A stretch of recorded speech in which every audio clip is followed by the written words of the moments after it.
Good evening. Now it's the turn of the northwest of England to feel the full force of the storms battering Britain. The Met Office has issued a red alert, meaning a danger to life, as rain and hurricane-force winds are lashing the northwest coast tonight.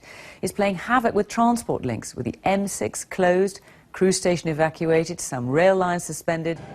Well, now back to the flooding, and all the evidence, says the Met Office, points to climate change. Their latest research has been tracking the changing patterns which have led to these unprecedented storms. Our weather presenter, Liam Dutton, what's going on then? Well, it's astonishing, John, the weather we've seen over the past 2 months. Storm after storm slamming into our shores. And of course, yesterday the Met Office said that all the evidence points to climate change playing a huge role in this. And First time they've said that. It is, and it could just be the case that we see more and more of this as we head into the future. Tonight on BBC London News, could this 7-year-old have died as a result of poisoning during the winter floods? His family claim their search for answers is being blocked.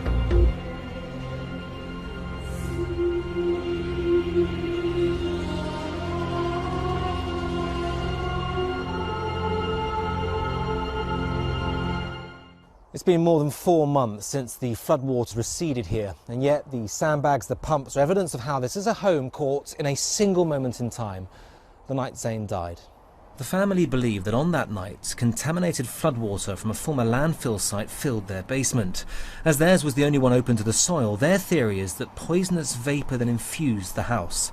Kai lost consciousness and awoke in intensive care, only to be told his son had died. So far, no post-mortem has been able to establish Zane's death, but his father says he and his son suffered from hydrogen cyanide poisoning. When these concerns were put to Surrey County Council, they denied the site at the rear of the property had ever been used as a landfill, saying, "Think carefully about spreading panic among local residents." In an official statement, they went on to say, Abbeyfield is a landscape lake area created as a result of mineral excavation and has not been a landfill site.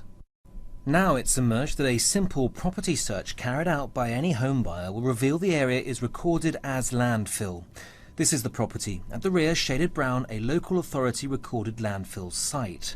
What's more, the report says there is the potential for significant ground contamination to exist. No site visit was made, but this is all based on information from Surrey County Council. And here's a similar search on the Environment Agency's website. The pink shows historic landfill, again, right next to their home. So what do the council have to say now? In a statement, they said simply, police are investigating this sad case and are waiting on the results of tests, so it wouldn't be appropriate to speculate on the cause of death until they have them.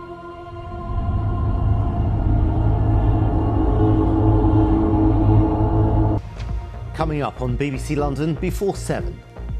Poisoned after his home was flooded. The documents raising new questions surrounding a 7-year-old's death. His parents renewed their calls for a public inquiry. Let's look at these documents and have a truthful investigation into what happened to my son to make sure that it never happens again.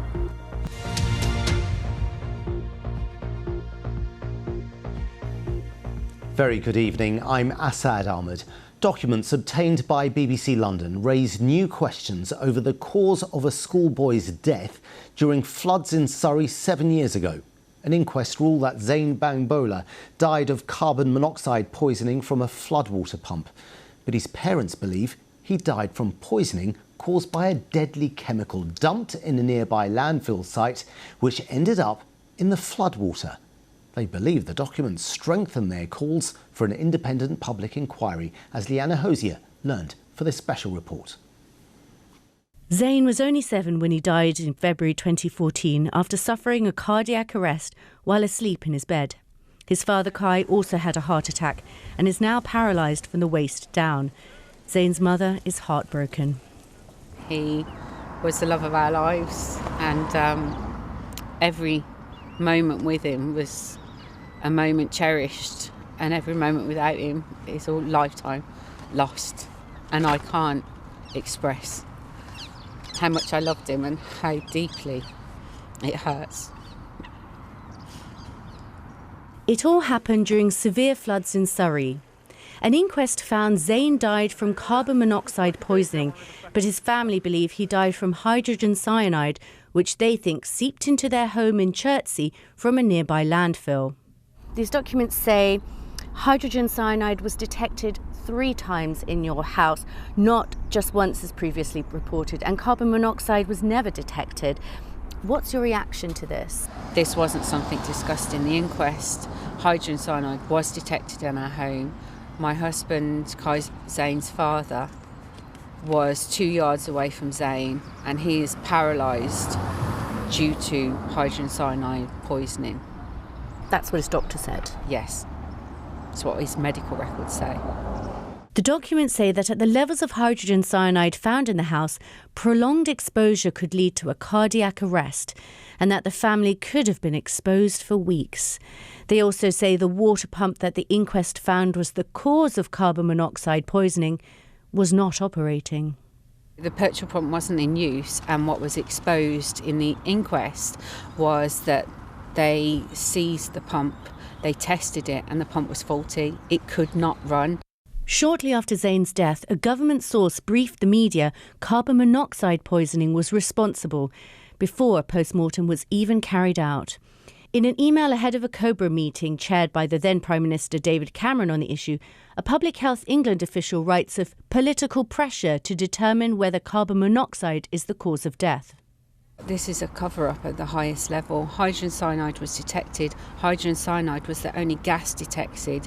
Carbon monoxide shouldn't be discussed. Carbon monoxide was never detected in the property, and there was no source of carbon monoxide. The pump is clear in those documents. The pump was not in use. The government says experts from Public Health England provided evidence to the coroner to help the investigation in 2016. Meanwhile, the coroner says he conducted an independent and fearless inquest. This will be of little consolation for the family, who say they will continue their search for truth and justice for their son Zane. Liana Hosea, BBC London.